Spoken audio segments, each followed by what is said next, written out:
Hey friends, it is Thursday, January 20th, and this is your daily forecast. Just ignore the fact that I'm wearing the exact same thing that I wore in the video for Tuesday. I'm pre-recording these so that I have more time to just dive in with you during class.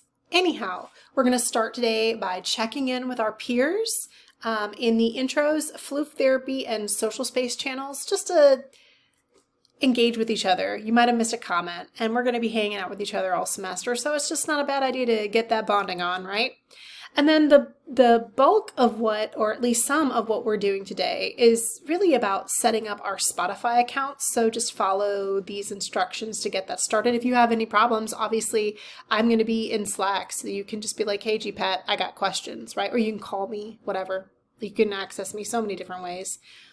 But test 2 might take a little bit of time. There's that. Yeah.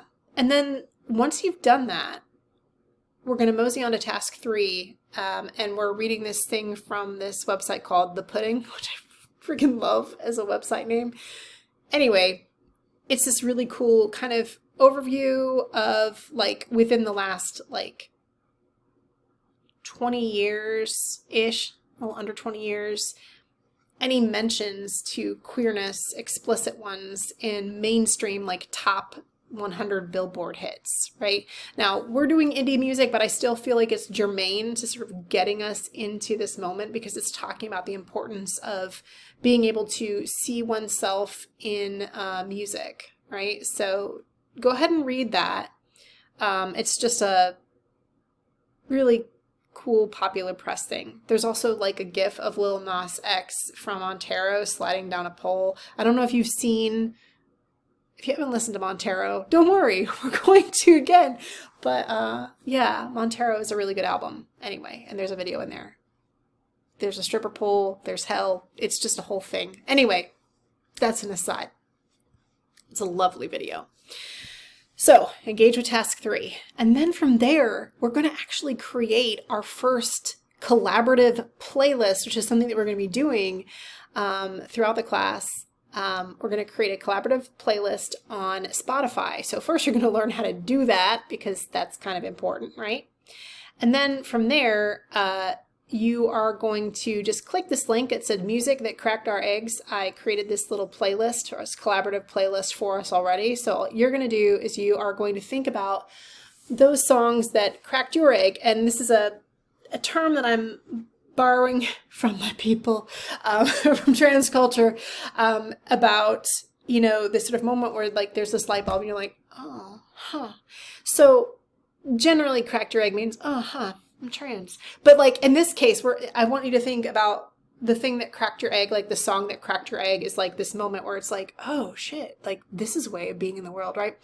Whether we're talking about encountering this as an ally and being damn, this is a light bulb moment for me, or whether we're talking about being queer or trans or queer and trans, all the things, jazz hands, right? So, but the idea is to think of those songs. I think 1 is perfectly fine, but if you've got 2, because, some of us have multiple moments, I should say. So in any case, find those songs, and then what you're going to do is you're going to add them to the music that cracked our eggs playlist. And then we're going to ease on into task 5, where we're basically going to be engaging with that playlist. So listening through it and then responding to it, right? Doing after we listen to it, after we, jam to it, that just create a 4 to 6 sentence post. It's hey, this is my experience engaging with this, right? And you can kind of see that, and then we'll respond to each other. So that is today in class.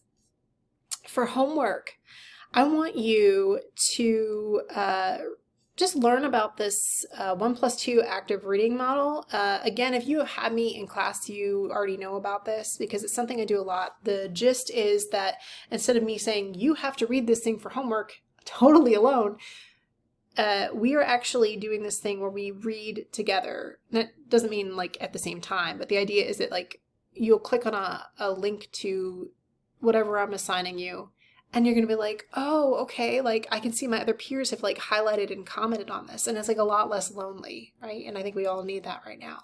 So you're going to learn about the active reading model, right? And there is a video introduction where I explain what that active reading model looks like. And then there's a exercise handout, right, or a handout for the active reading exercise. So just go ahead and check that out. And then also just kind of check out this example because I show you a model what that active reading exercise should look like. So all of this is in preparation for week 2 so that when we get to next week of class, you're like, cool, I know what we're doing. And it's just, you know, easy preparation. Okay, so that's what we're doing in class today, and that is what's for homework. Let's have a good one.